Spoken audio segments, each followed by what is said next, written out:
let's close. Feel like banging on the table. Rabbi, Okay. Shaul might stop it. What do you say? My brother Shaul, he might stop it. Okay. All right. So, Shmuel was given instructions by God to pick a king, and God sent Shaul to him, and he anointed Shaul, and now we're going to make some type of public coronation, right? He's about, yeah, he just Because the started. people don't know anything about this story. Okay, so on page 27, I believe, Yeah. and Shmuel started off with a bit of a what's the word? Musa. Giving them Musa. Musa is chastisement. Is a better word for it? Don't know. That's the translation. Rebuke, yes. Rebuke because the Jewish people asked for a king instead of being happy with what had been up till now. It's up till now, for the last 350 years approximately, the Jewish people were being led by what was called a shofet. And the shofet would sort of miraculously save them, and they would go out to war. They didn't have a trained army, they didn't have a standing army as far as we know. No, it doesn't look like. It looks like the people would just go out and beat the enemy, and then when they were good, and it all related to their relationship with the country both. When they were bad, when they sort of Zara, and they adopted their pagan practices of their neighbors, then their neighbors would control them. When not, the sheikh would go out there. We see Barak and Devira and Shimshon and all these people were miraculously beating their enemies. But if you live on a level of that sort of relationship, then as soon as you start to mess around and do things wrong, right? That's why you had this up and down. It looks like the people didn't like this relationship. They'd much rather one which is much more natural, which didn't immediately get punished when you were bad, and didn't have, but on the other hand, it didn't have miraculous winnings, but you didn't have to be on your best behavior, right? If you're in the palace, you have to be on the best behavior. You do something slightly, the king will get rid of you, chop your head off, right? But if you live out in the street, if you're really bad, you get put in prison. But you know the same sort of thing. You're not a whole time under inspection, and that's why they said we prefer to have a king, we'll build an army, train soldiers, and we'll fight like everybody else. They'll still keep Shabbos and put on tefillin and wear tzitzis and keep kashrus, but not have to be on the level of prophecy, miracles, and then be held to that high state standard. Now, they didn't say all of this, but I'm reading a lot into what they request. But that's why God is critical. He says, you were like this since the beginning. Since the beginning, you've rejected me when we left Egypt, and we went through the desert, and now you just continue the same behavior. That in a certain sense, they're rejecting HaKadosh Baruch Hu and don't want to live on that level. The truth is that even the golden calf was basically like that, right? They were trying to lower the level that was expected of them and live into more natural, like other nations live. Yeah, be Jewish and keep mitzvahs, but live on the same, not trying to strive to be better and better and better. Okay? So, this is what we learned last time. And let's do Pasuk, where we up to Pasuk Tes? Yeah. Okay. We did like Ve'atem hayoim, and you today continue with the same behavior. Me'astem es Elokeichem, you have rejected, or despised, or shown your disgust for your God. Asher hu ma'ashir lachem, he is the one who saves you mikol ra'oseichem, from all your bad. It doesn't mean you doing bad, it means all that's happening bad to you. Whenever something bad happens to you, God saves you from your troubles. Yeah. So he's the one who saves you. But to be saved from God by God's intervention, you have to be holding on a level. And if you're being judged on that level, it's not so easy to live up to those standards. But that's the rejection. You rejected my desire that you should be held to a higher standard. So he saves you from your troubles, v'tzorei seichem, and your oppression, sorrows, yeah. V'toimru loi, and you said to him, you said either to God or to Shmuel, Ki melech tasim aleinu, place upon us a king. Ki usually means because, but here can't be because here. It means but. Instead of that, instead of God being the one who we have a total connection with a leader like Shmuel or Shimshon or Devira or whatever the leaders they had, let's have a king. And a king is a much more natural, down-to-earth government, the way he runs the country. So that's what you want, but you have to realize that that's a rejection of God to a certain extent. Not a rejection totally, it's still being frum and doing mitzvahs, but it's a reject of the desire to live at a more demanding level. What was Tasim? Tasim is to place. Oh, place. Oh, son, yeah. Sim. But Ata means and now. Ata with an ayin. Was there a ringleader, Rabbi, during this time? Was there a ringleader? Yeah. of the people who requested the king. Yeah, like- we're not like that. informed of it. We're not informed of any organized. We were told the leaders, the elders. Was there a leader of the elders? So they had a meeting then. This is Yes, what we want. correct. This is what they wanted. Correct. Exactly. Was it the people or the elders seemed to change in the middle? It's like not so clear to me exactly who was the behind this. But both have mentioned the people, the Am, and the Ziknei Yisrael, the elders of Israel. Ve'ata, which means now. Hisyatzvu. Hisyatzvu means stand erect. Lehityasev, hityatzvu. Stand yourselves up. Because the tof is reflexive, do to yourself. Yetziv is erect. Lifnei Hashem, in front of God. Now, we've mentioned many times that Hashem might mean in front of the ark. Right? What does it mean in front of God? Whenever you daven, you're in front of God. So it doesn't mean to stand in front of God. So out of the ark, they brought the ark to this gathering, right? Because the ark was not in the Mishkan anymore, and it was in Kiryat Yearim, or it means in front of the Kohen Gadol. Could mean that as well, who represented God. Could also mean just be aware that he's here. Yeah, it could be that. But I think you'll see in this story actually is referring specifically to some object. Leshivtei, you'll see in a second why. Leshivteichem, according to your tribes. Means I want you to stand. Reuven, Shimon, Levi, Yehuda, tribal units. Each tribe in a different block. Okay? Leshivteichem, according to your tribes. Ule alfeichem, according to your thousands. Means within the tribes you were to divide yourselves into groups of 1,000, but these groups were already established. It wasn't just pick a friend. No, it was they had their units, like they had units in the army, or they had units in their families, and everyone knew which Elef he was connected with. We looked at last week's parasha when Yisro told Moshe Rabbeinu they should have Sorei Alofim, people who would guide 1,000 people who would be his responsibility. So everyone knew what group they were in. So I want you to divide into those. We'll see why in a second. What's the point of this division? So, Vayakrev Shmuel, and Shmuel. Amen. Okay, you know the word karov. Karov means Call. No. kara is to call. Close. Close. Come close. Like what we do in this yeshiva, kirov rechokim. It's a kirov, to do kirov. Kirov means to close. But kirov doesn't mean to be close, it means to bring close. Right? Rabbi Katz said it's also like comes from like Krav, like Karav, like Krav Maga, like fighting. Like a fight. Simulation. Okay. Good way to remember it. Just thought.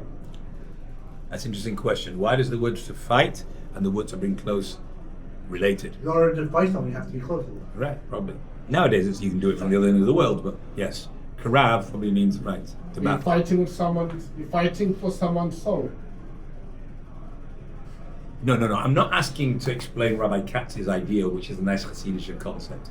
I'm asking in real Hebrew, why are the same word for those two? That's a nice Hasidic, quite nice, cute idea. I wasn't trying to work out that. I'm saying in real, why in Hebrew is the word karov and the word for krav, why is it the same word? Krav is fighting as well. Krav is a battle. Like krav is a battle. And karov is close. Korban is a sacrifice. So we know why korban is related to the word karov, because it's to get you close to God, right? To get you close. But a battle, what's going to be close? The answer is to fight. You fight in hand-in-hand combat. So it would really mean that grammatically a karav doesn't mean when you shoot a missile at somebody. That's not a karav. A karav is you actually get into. To then say that kirov is because that's what the word kirov is. No, it's not what it means. Right? That's like a Hasidic play on words, which is just cute. Yeah. It's nice. And he said it's like the idea. It's a nice idea, but it's not what the word means. Why was the ark not in the Mishkan? That's a whole story. The beginning of Shmuel is all about that, right? It was captured by the Philistines. It was never really put back. We don't know why it wasn't put back, but it was captured by the Philistines, and people were scared. I don't know why it wasn't put back. Okay, so what Vayakrev means to bring close, not to be close. Vayakrev means to bring somebody else close. Shmuel brought, who did he bring close? As Kol Shivtei Yisrael, all the tribes of Israel were brought close. Now, what does it mean? It's not so clear. Let's just finish the puzzle and I'll give you an idea. Vayiloched Shevet Binyamin. The tribe of Benjamin was captured or trapped. So it's not clear what's going on over here. Later on in the story, it seems that they're using some type of method for working out God's intention. So there seems to be two standard ways in Judaism where you can do everyone now. go- Well, not just the prophecy, because prophecy only the prophet gets, right? So then you have to trust the prophet, which is great. Usually we do trust the prophet. If you want to really make an impression on someone and show everyone this is what God wants, there's other ways to do it. You can do a lottery. That's one way to do it. You can put everyone's name in a bag. You take it out. Say, oh, that's God's will. But then you say, well, it's got to be somebody. That doesn't really prove. It just means somebody won the lottery. Doesn't prove it's God's will. If you then, or you would have, like, say, the Urim V'Tumim would light up with the name Binyamin, right? Then that would convince everyone. Again, you'd have to say that everyone would be able to see it, and everyone would have to come back and you'd have to get really close to the curtain to do that. That would work, right? But then he's not really trapped. Binyamin's trap wasn't trapped; he was picked. So it could. There's another method which is called walking in front of the ark.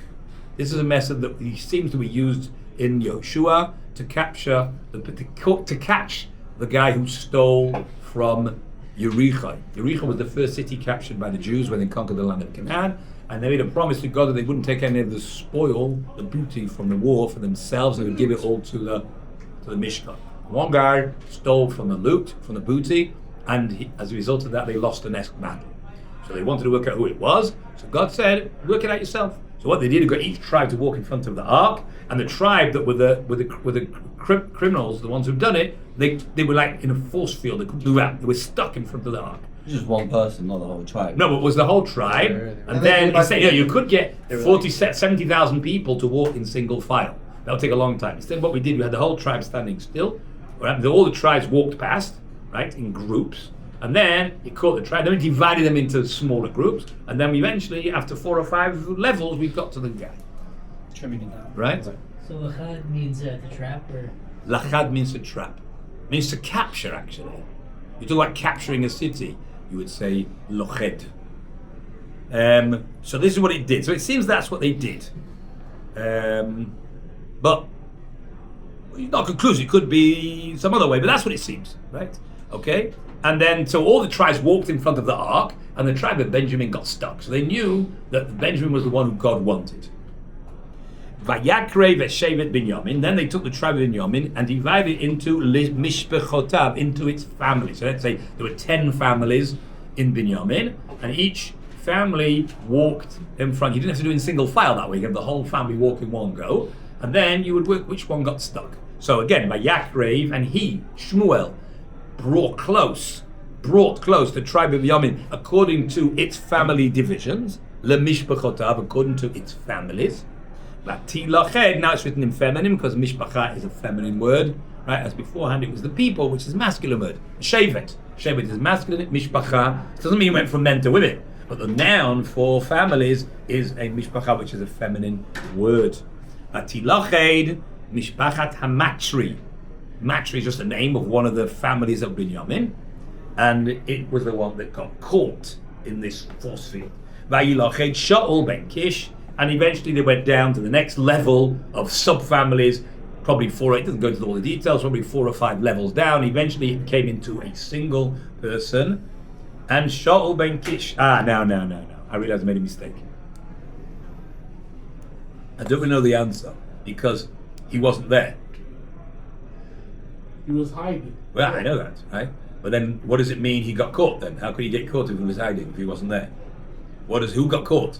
If it was the name lit up, okay, it could be the name Kish lit up, right? But if it was like I was suggesting, they walked in front of it and they couldn't move, it doesn't make sense to say that Shaul got caught because he wasn't there. Yeah. Right. I don't have your question then. You don't have a question, so explain to me. Tell me, answer the question. Because if someone is hiding in this room, and the Urim Tumim, we did that process, and it doesn't pick anybody, this thing can't be wrong. Because God speaks. Explain to me what happened. So I hear your process of elimination theory, but exactly what did they do? The people walked in front, and nobody got caught. yeah, So he said, it must be the one who's not here. someone is hiding. It's obvious. Yeah, but it's not what it says. I don't think it's right. It says, Vayilached Shaul ben Kish. Shaul got caught. Vayivakshuhu, and they looked for him. V'lo nimtza, and he wasn't found. You didn't tell me those details. Okay, I'm saying, I'm not criticizing you. I don't think that's what it means. It looks like that somehow he got caught without him being there. By process of Unless it means what? Yeah, but so Yeah, it kind of sounds Yes. like it could be correct what he's saying. means we went Like- down to Kish's family, and Kish, let's say, has got 6 sons, and each one of Kish's sons means the family got caught. Each one of the sons walked in front, and none of them got caught. So he said, "Oh, wow, that must be the guy who was missing." Yeah. Every single other. So they looked for person- him, and they couldn't find him. I mean, they thought he would be around the corner. Yeah, okay, it's a nice idea. I don't think it's right, but yeah. I mean, it's better than I don't have any answer. Surely. Why don't I think Hazar your must is say right? something. Oh, they must say something. I just haven't prepared the stuff. If they tell about those No, I heard your answer. I heard your point. Now you want to know why I don't like it? I just don't feel that's the way to say it. But I hear. I don't. Yours at least answers the question. It's not cool. But I don't know. Vayishalu od b'Hashem. So they asked Hashem again. Now that implies that up till now they were asking God. Right? When you say they asked Hashem od means more. So they asked him again. Yeah. So that would imply that up till now they were asking, say, God, which tribe? And he said, Binyamin. Which family? Matri. Which day? Which son? Shaul. Right? That would be like my first suggestion, was just a prophecy. They asked God, or they asked the Urim B'Tumim, the Urim come with an answer. Right? And that's very straightforward. Which tribe? Binyamin. Which family? It's great. And then you don't have to say, then you can say what I said before. But then the problem, why is it called Ilochin? Why it's not called be trapped? Yeah, trapped. Just because I told you which family isn't trap you. Yeah. With lachad is a strong, funny word to use. Okay, I don't really understand it either way. Anyway, it turns out that Shaul was the one who was picked. Everyone knew this. It was publicly made the public declaration he's the one to be picked. And they asked Hashem furthermore. Means in addition to what they've done now by asking God, they asked more. What did they ask? Haba od halom ish. Meaning, now there's a samach in the middle again. That's strange. It is even more strange. It's not only in the middle of a pasuk, it's in the middle of a phrase, a sentence. Haba od halom ish. That means ish is the man, probably means the man. Haba od haba is a question. Hey, question. The hey question. How do you know it's a hey question? Underline it too. Right, the chatav patach under the hey. Line with the 2 dots. It's a question. Haba, did he come? Od. Did he hear? Furthermore, halom, to this place. It means, did Shaul, who's just been picked, is he here? Like they looked for him because they knew he was the one who was picked somehow, but they looked for him, couldn't find him, so maybe he didn't come Bichlal, maybe he's at home. There's no point looking for him because he's still at home. So they asked the Urim B'Tumim, they said, did he come here? Ish, the man? No, there's a samach in the middle, right? Last time at least, it was the end of a sentence, it was the middle of a pasuk. Remember at the top of the page here, pasuk Yudches. El Bnei Israel, he said to the children of Israel. That's after half a sentence, it's after a thought. Yeah? Here, it's mamash in the middle of a sentence. Okay. Vayomer Hashem, and Hashem answered. Hine, behold, who he is, Nechba el HaKelim. Nechba means hidden.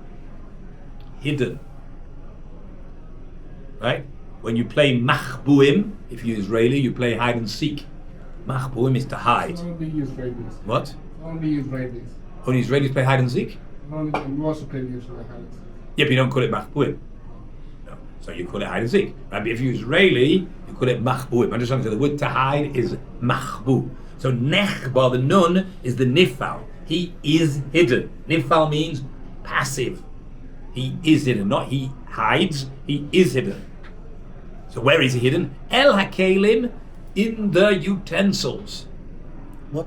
Now, this is a kli, but your suitcase is also a kli. Yeah. Right? Anything which is an object is a kli. So he's hiding among, your jacket is also a kli. He's hiding amongst the luggage, right? The best. So you can imagine, when you do a swearing ceremony here for the soldiers, thank him, right? Yeah. So there's the whole few soldiers who have got to look after all the bags, right? And they're the guys who don't take part of the ceremony, they've got to look after the bags. Someone's got to look after the bags. Yeah. So that's why everyone who came to this ceremony left their bags in the corner somewhere. And Shaul's sitting there, he's hiding there. Did everyone come, like the whole Bnei Israel? Because it sounds That's like, what it says. Yeah, it sounds like. It says, Vayizaku Shmuel Ha'am HaMitzvah, the people. Yeah. Everyone. Sounds like everyone. Yeah. Shaul was there too, right? Did he know what they were being picked for? No, I don't know. Everybody knew what the purpose of this gathering was. When they got there, Shmuel gave them Musa, and then he said, okay, let's pick the king. Okay, they picked the king and they picked Shaul, but he was hiding. He was hiding in the. Why was he hiding? He was anointed It already. doesn't say that he went to hide. Where does it say that? It says here, Hinehu, God answered, Hinehu nechba el kelim. He's hidden Right. in the kelim. I'm saying before it. No, it didn't say that he hid there. But Okay. I mean, it maybe Shaul got caught and then he ran away. Right? That might also answer the question before. You got caught, but I think the whole thing of to get caught was you couldn't run away. That was the whole point. But the field you couldn't. If I'm explaining, go back to my first chat. Yeah, it right? makes sense. So Shmuel got caught for It stealing. could be he turned it off and then he ran away. Shmuel got caught for stealing after he got anointed, being king. Is that Who was stealing? Isn't that why Shmuel's hiding? No. He was hiding because he was shy. He didn't want to be king. Humble. Oh, humble. Hashem's pointing out the king. I thought you said something about the stealing of the goblet. No. He's hiding amongst the utensils. Shaul's hiding. Maybe he's learning that for you. Maybe he's doing something hidden in the corner. He's shy. He doesn't want this whole big thing. Just leave me alone. Just let me get on with my life. That's what he said. So what did they do? Vayorutsu. And they ran. Vayikachuhu. What does that mean? Vayikachuhu. And they will take. Better? And they have taken. Right, and they took him. Right? Vayikachuhu. The who means they took him. They took him, they looked, they pushed the blankets or the coats and the luggage, they found him there, and they took him. Vayisyatsev, and he stood erect, v'sacham, amongst the people. Vayigba mikol ha'am, and he was gavoa. Gavoa means Strong. taller. That's gibor with the resh. Gavoa, gimel base hey means taller. He was taller, mikol ha'am, than all the people. All the people around, he was how much taller? We know already. How much taller was he? A head and shoulders. Head and shoulders, very good. He was a head and shoulders taller than anybody else. I've heard the word Gavoa used when like heads the guys talking about the yeshiva or the army. Gavoa? Gavoa. Gavoa? Yeah, nah, maybe I misheard. Vayigba mikol ha'am, he was taller than all the people. Mishichma, from his shoulder, vamala, and upwards. So from his shoulder, he was above everybody else. He was the head and shoulders taller than anybody else in the country. So in the crowd of the people, he stuck out as you would expect a king. If he's the tallest one, how could he be hiding? Because he hid underneath the Pretty couch. easy to see. But if he's No, but laid down, he's not the tallest yeah, one. he was having this whole big pile of. I see it as a big pile of blankets or coats or suitcases or rucksacks or what do you call them? Things you. Hammocks. I don't know what it was, right? And he was hiding there. Why was he hiding? Doesn't say. My guess, he was hiding because he knew what was going on. He knew they were trying to pick the king. He knew he was the one who would be picked, and he didn't really want it. What's the point of this whole? But wasn't he public picked thing? already? Oh, because one second. What's the point? He's already anointed.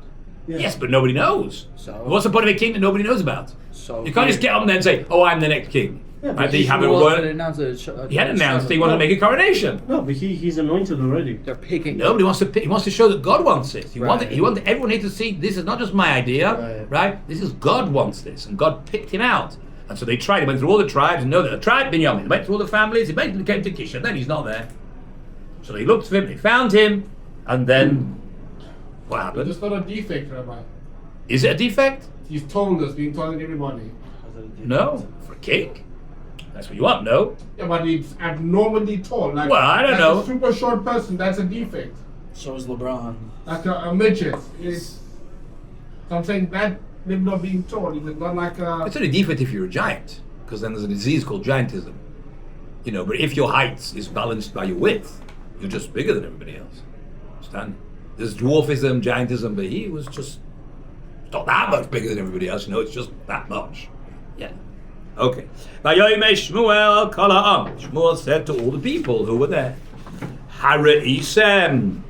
Oh, interesting word. Hara'isem. Now, is that a question? Doesn't look like, does it? No. Because it doesn't have a chativ patach. And the next letter has a dot. On the other hand, I think neither of these are proofs. Because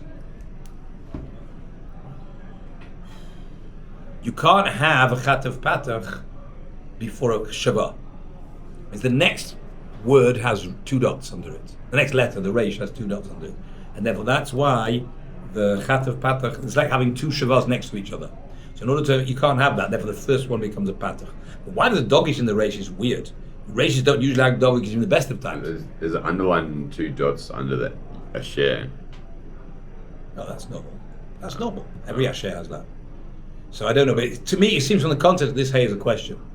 Hareisem, have you seen Asher Bachar Boy Hashem, the what, that which God has chosen him.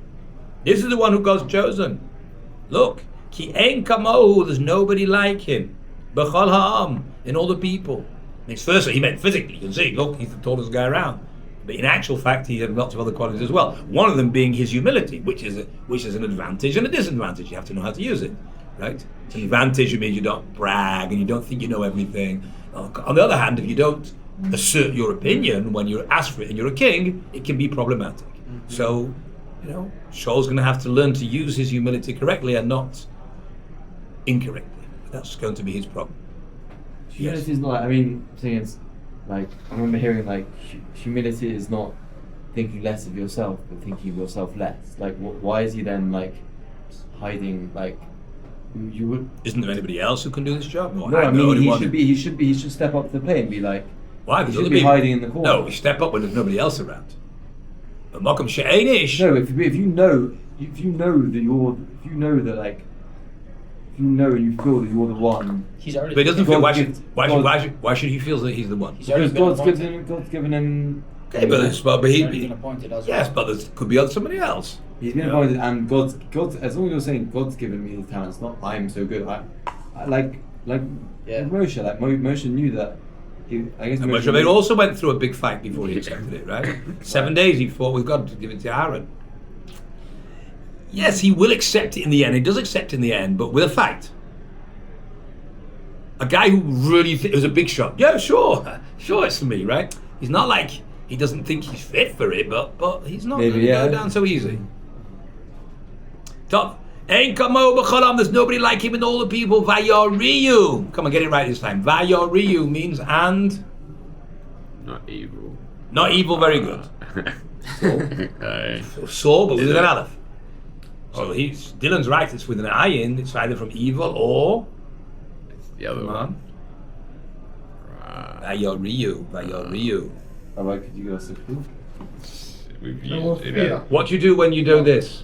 Shofar. What's it called in the Torah? A teruah. A teruah. So the root is reish ayin. It's the same word. Yara, yud reish ayin means to blow a trumpet or to give a cry out.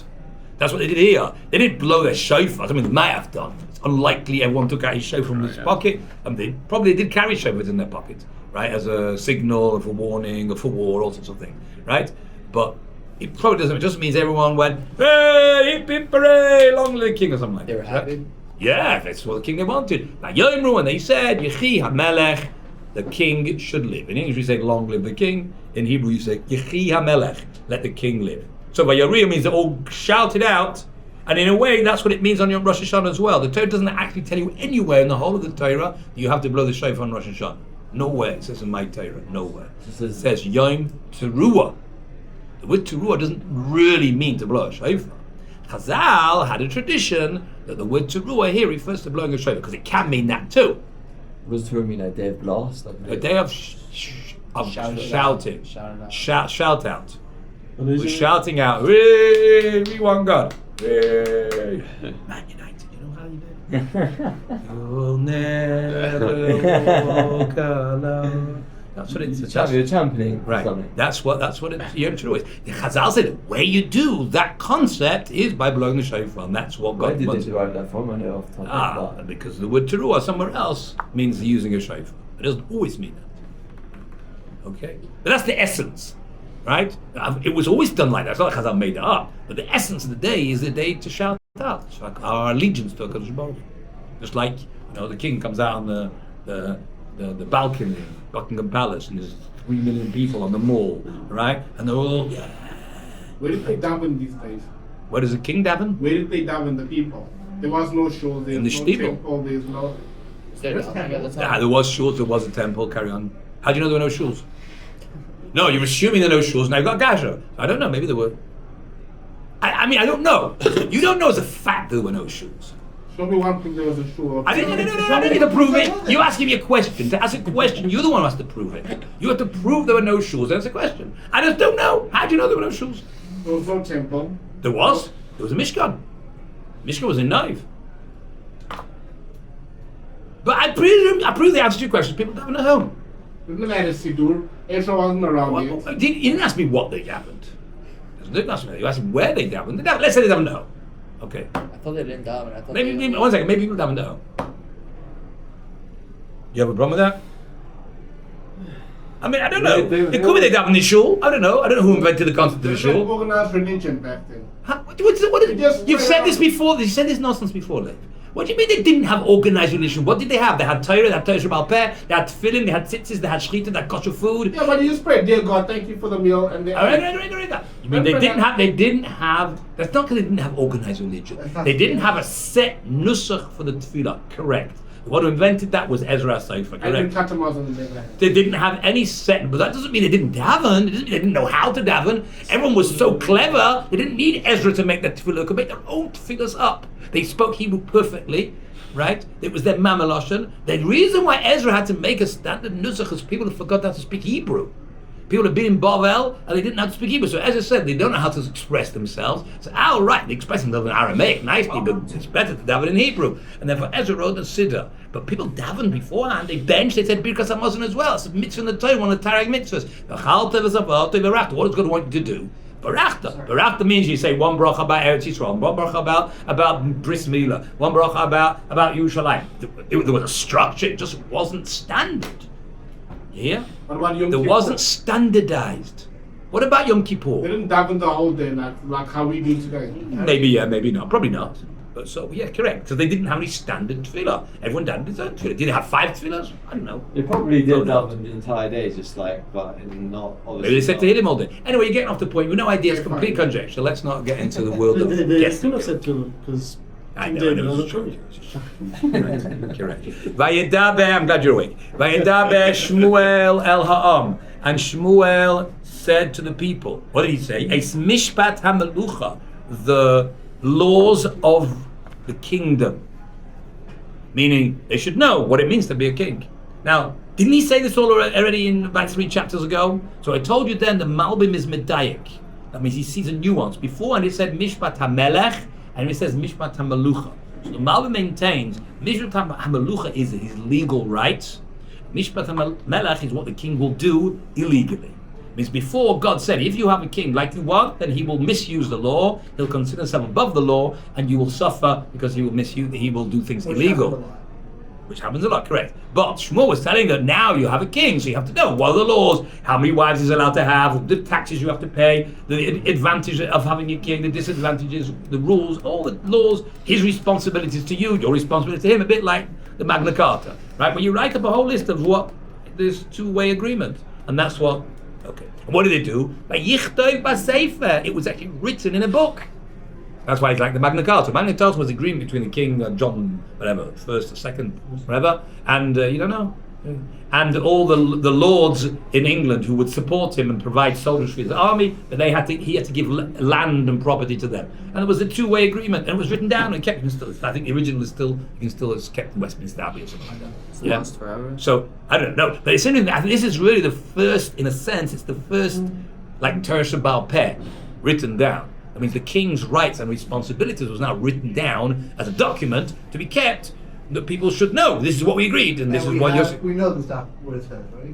Well, you can guess what it says. We don't know what it said, but we have Mishnayos and Gemara that discusses the king's responsibility. The Torah also very briefly discusses it. He has to write a Sefer Torah. He has to get out with himself to the war. He has to mustn't have too many wives, too much money, right? Too many horses, right? All those things which are all written down. I'm saying that which was written in the Chumash is not need to write down. It's written in the Chumash, right? Everyone knows what it says in the Chumash. So my assumption is what was written down is here the explanation of those, all the extra details which Chazal added in Torah Shabbat Peh. When it says the king may not have too many wives. How many wives? What's called too many? You know, it depends your opinion. What does too many mean? Okay, so Chazal say it means 18. So it could be that this book, which was like the first recorded collection of Torah Sheba'al Peh. Is it far-fetched to say that this was not to say they forgot the mitzvah because it's never done before, and they're bringing something back that's never happened, it had to be written down and be reminded to the No, people. because it's in the Chumash. Why don't you just take a Chumash out and see? Didn't everyone have a Sefer Torah in the house? You see, you think they didn't have organized religion, so people didn't have Sefer Torah, right? But it's one of the Tanach mitzvahs to write the Sefer Torah. So did everyone wear tefillin in those days? Yeah. Did everyone have tchelas? So did everyone have a Sefer Torah? It's one of the Tanach mitzvahs to write the Sefer Torah. So there's no need to write the laws of a king when everyone's got it at home. Everyone had one in his cupboard, Sefer Torah. That's what my suggestion is, that they actually wrote the Torah Sheba'al Peh, meaning the details, which are not written in the Chumash, so it should be very clear what their responses are to the king, what the king's response. So you shouldn't say, I didn't think we're getting ourselves in for that, right? So we should be very clear. The king's not allowed to have a haircut in front of people. He's got to have his haircut once every month. Whatever, there's all sorts of rules. We learned in Sanhedrin all the rules of a king. He's not allowed to be judged. He's not allowed to be judged. He doesn't do yibum. There are a million rules which are not written in the Chumash. So maybe that's all right. And it was written. And he wrote it in a sefer. Vayichtov. That means Shmuel wrote it in the book. Vayanach, and he placed this document Lifnei Hashem, in front of God. What does that mean? Probably it means in the Mishkan. What else does in front of God mean? In the Mishkan, on the wall there, and glass frame, whatever. And it has into some shuls, it has the rules of the shul, right? So this is the rules of the kingdom. Where else are you going to keep it? You can't keep it in the palace, because then the king doesn't like one of the rules, you just destroy it, right? You can't give it to the people, because then they'll say, so the Mishkan's a good place, that means no one's going to touch it. There was only one copy? I don't know, either. Right. Yeah. Vayishalach Shmuel es kol ha'am, and Shmuel sent all the people, ish lebeisai, each man to his home. Finished. We ended they didn't actually do a proper coronation, did they? They just picked the king. They didn't anoint him in public. They just said, everyone said, HaMelech, and everyone goes on. It doesn't really say they put him on a throne and put a crown on his head. We said, might not done. I think we're going to get to that later on. There's actually a third coronation we'll get to in a few chapters. Okay. The Gam Shaul halach lebeisai. Shaul also went home. Wait, did Shmuel? This I forgot. That's it. Vayichtoi b'seif, and he wrote in the sefer. I presume it means Shmuel. Wait, but it was we had about Shmuel. Did Shmuel make the rules for the king, or the people made the rules for him? No. The Torah makes the rules. Shmuel just told the people what the rules are. Fine. Right? He's just being transparent. He's wise. Yeah, exactly. The Gam Shaul halach lebeisai. So Shaul went home. Didn't go and build himself a palace. No, he went home. Give Osa to Giva. So I don't think we mentioned up to now where Shaul came from. We know he came from Shevet Binyamin, right? Where he lived in Shevet Binyamin, we don't know. There was a town in Shevet Binyamin called Geva, right? Where a very tragic story happened. We mentioned it once before about a woman, a concubine who was raped, gang raped by a group of what do we say? Benjamites. Who? Yeah, but I mean a group of lawless Benjaminites, and that caused a civil war. It was a terrible story at the end of Shoftim. That was a place called Geva. It was in Benjamin, but I don't know that Shaul lived there. He might have done, right? Because he went to a place called Giva. Later on, it's called Givat Shaul. Now, don't get confused with the Givat Shaul, which is a neighborhood in Yerushalayim, just as you leave town, called Givat Shaul on the left there. That's probably named after a different Shaul. It's definitely a different place. It could be that Geva became, after Shaul lived there, got a new name because he's the king, so they called it Givat Shaul. Obviously named after him. So it might be in the same place, but I don't know. Anyway, he went back to Giva. Some went with him. Who went with him? Hachayil, the soldiers. Well, it doesn't really. What's a soldier? Not a chayil. Chayal. Chayal is a soldier. So it doesn't mean the soldier, but it means people who are like Aish chayil. What does chayil mean? Valiant, which means a woman of valor, which means quality. Very good. A woman special, right? So the chayil, that means a special group of people, right, who are now going to be associated. He's the king. They wanted to be associated with him. They went with him. Asher naga Elokim belibam, who God had touched in their hearts, meaning they were God-fearing people who appreciated the special characteristic of this king, and they wanted to be associated with him. They wanted to guard him. They would be the royal, I don't know, guard or something like that. Okay, so those people who went with him. That's one group of people who went with him. Ubnei Belial, and lawless people. Belial, we had it several times. The sons of Eli were called Bnei Belial. Right? Yeah, lawless. Belial means without oil, without any yoke, without any conscience of the law. Does this not now raise a question of why some thugs and lowlifes in the show with Shaul? No, wait. Wait a second. They're not to get associated with him, on the contrary. This group, it's not the same group, it's a new apostle. Or B'nai Belial, those who are not God-fearing, the opposite end of the spectrum, those who are who are lawless, right? And the sons of lawlessness. Is that... Yeah, well, it doesn't mean sons, it means, like when you talk about a person's bar mitzvah, it doesn't mean the son, it's a description of a person. What's a bar mitzvah? The word bar means a son in Aramaic. Yeah. Right? So no, it means this is a description of these people. They're B'nai Belial. They're a group of people who are lawless. Omru, they said, Ma Yoshienu Zeh. This one, what is he going to save us? This guy's going to save us. Yeah, he may be 6'4", but look at him, he's shy, he's timid. Yeah, he sits and learns all day. I don't know what else he does, but he's a big tzaddik. When we can sing Koilo, be a big tzaddik, but he's going to save us from the Philistines, the Ammonites. What's this got to do? Vayivzuhu, and they make fun of him. Why? Like, honestly, if God wanted them to, the enemy to drop dead, they just drop dead. What's wrong with God picking him as the one to save them? Because they're You're lonely. such a big tzaddik. Yeah, you can't expect everybody else to be on your madrega. Understand? Most people don't live like you or think like you. They see a guy who's got a bashed down hat and he's skinny and he's not got these big muscles and he's not charismatic. Yes, he's good for learning Torah, but what's he good? He's not good to go fight battles, right? Yeah, you're right. You're right. Like the Maccabees, right? He gave over the few many in the hands of the few and the weak in the hands of the strong. And there's the Loim Day Torah. Yeah, you know that's the truth, but these people hadn't have experience of that, or they had and they've forgotten it. They were used to Shimshon. Shimshon, right? That was the last Shofet. Shimshon was cool. The truth is they had Shmuel in the meantime. Anyway, it's not a question. Like you say, they're lawless. Lawless people think different than you. You're not lawless, right? They never learned Musa. They never went to yeshiva, and so they're people who think everything depends on how strong you are, and God's not part of the picture. B'nai Belial, right? They have no yoke. They have no yoke of God either. This one's going to save us. What's this one going to save us? Vayivzu, they made fun of it. Look at him, skinny thing. What's he? They didn't bring him a present. Now that implies that other people did. Yeah, he didn't say so, but you have to imply that. Everybody else was nice and gracious to him. One gave him a loaf of bread, one gave him this. Everyone gave him some type of present, box of chocolates, flowers. There he's at. He's not going to save us. That's not king. That's not what we had in mind when we think about a king.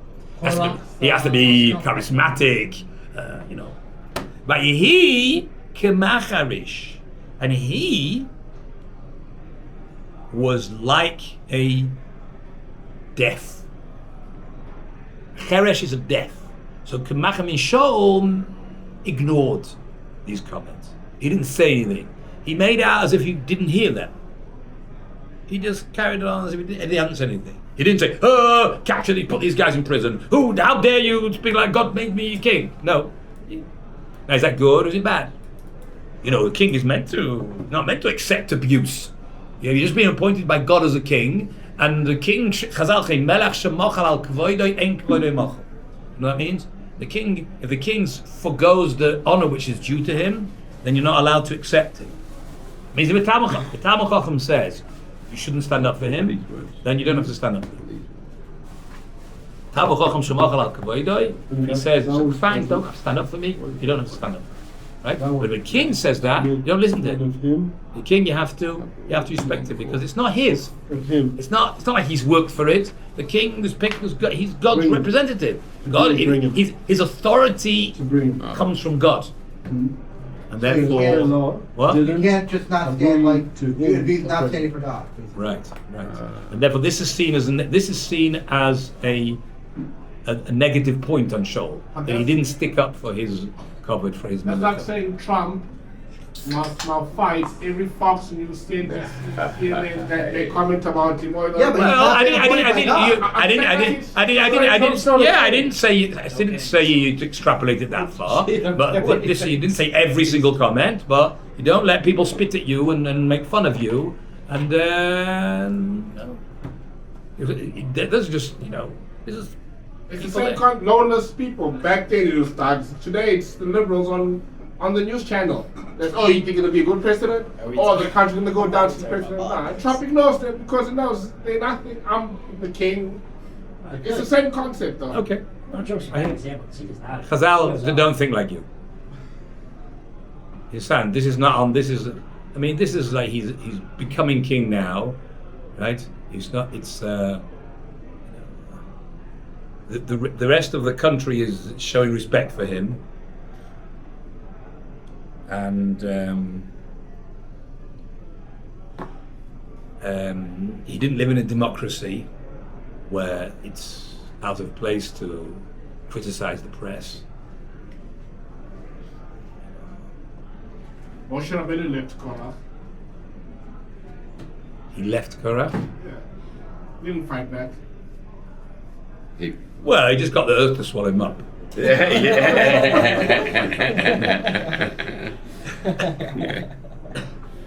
How are we doing for time? Okay, good time. Let's start.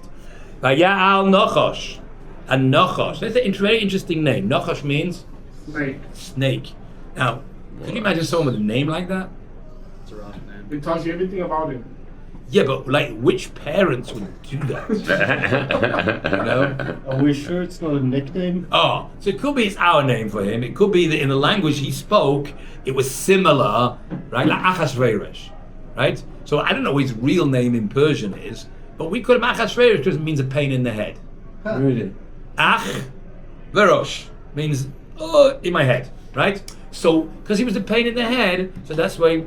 So it could be we've Hebrewized his real name to make it like Yoshki Pancake. His name wasn't Yoshki Pancake, but that's what we call him because we're trying to make fun of him, right? So it could be Nachash wasn't his real name. Could be, but I don't know. I was once in the zoo, in the Israel Zoo, and there was a iguana, and iguanas are a very fascinating creature. They're not pretty, right? Mini dinosaurs. No, and well, Mini dinosaurs. right. But there was an Arab woman with a kid, and she was telling him how cute it was.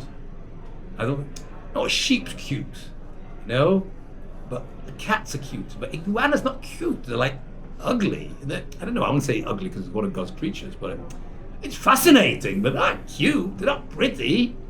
But I don't know. It could be that's because we're brought up to think in a certain way. Other societies were like, chopping people's heads off, right?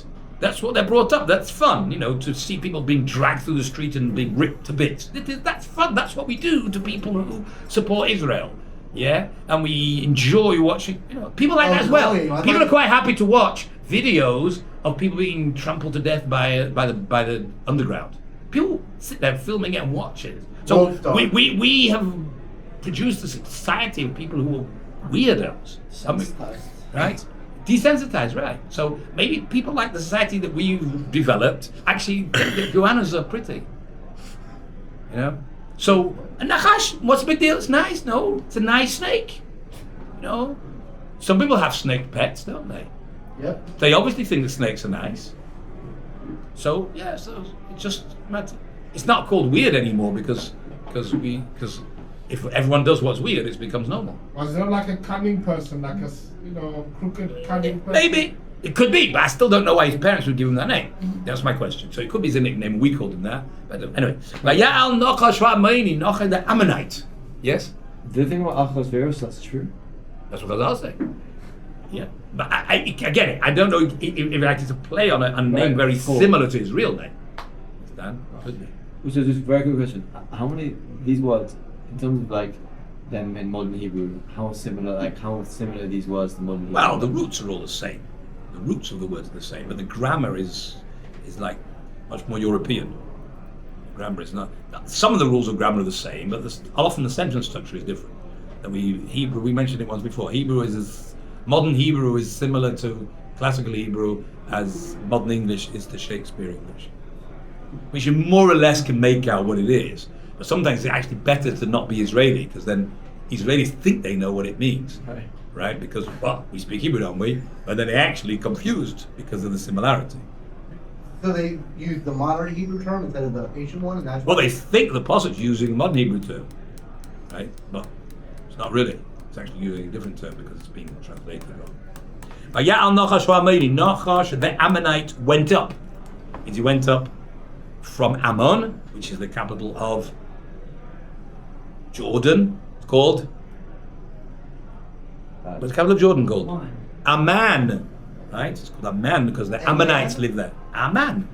Right? The Ammonites live there. Okay? Vayichan, and he camped. He camped means he camped with the intention to fight. Al Yavesh Gilad, on a place called Yavesh Gilad.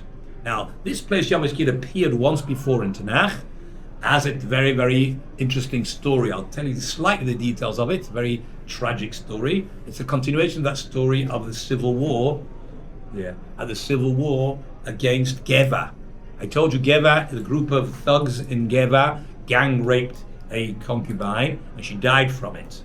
And then the nation went in uproar against it, and they went to war against Benjamin because the Benjaminites wouldn't hand over the culprits to be face trial in the Sanhedrin.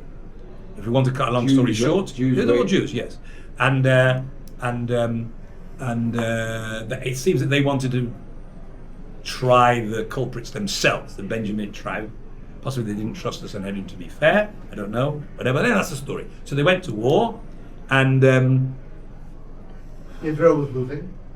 Right? Well, the Benjaminites were almost wiped out by the end of the war. There was only 600 Benjaminites left, and the Jews had vowed that no Jew will ever give his daughters to the Benjaminites as a wife.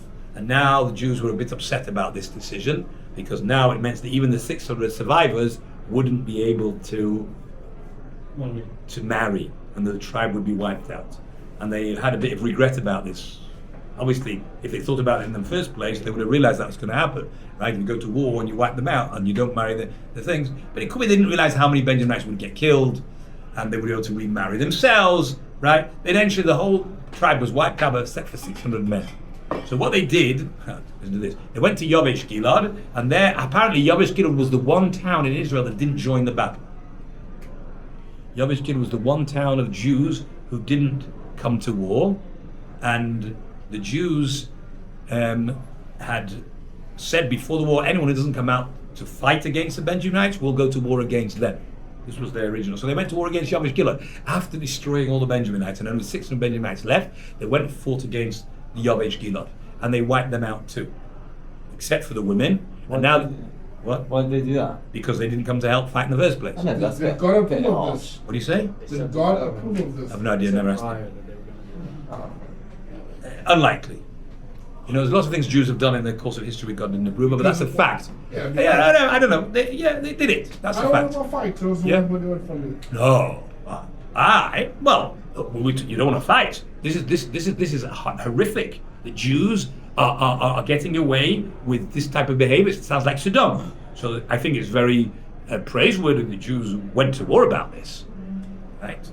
And that's why they won. Right? Why in the end did the Jews win this war? Because God was on their side. Because this is horrific that Benjamin should do this. Anyway, we're not going into the details of the story. I just want to mention where Yavesh Gilad came in. So that what they did, they took 400. There were 400 women in Yavesh Gilad who had never had sexual relations with anybody, and they were not killed in battle, and they were given to the Benjaminites to marry.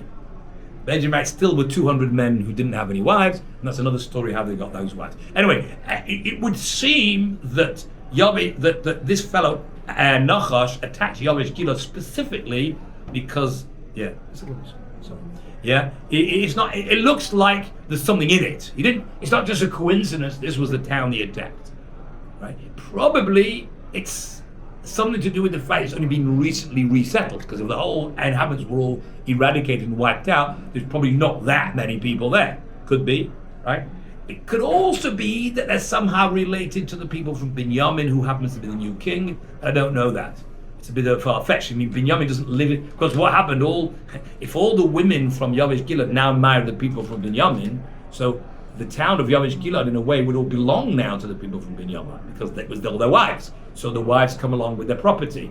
So in its sense, it was now Binyamin and Shaul's from Binyamin, but to me it's a bit of far-fetched that Ammon would attack Yavesh Gilad because of its connection to Binyamin. To me, it's more likely he's attacking it, if it's specific, because it is somewhat less defended other places, because the men are young, not experienced, maybe not so many of them. They're all like newcomers to this place.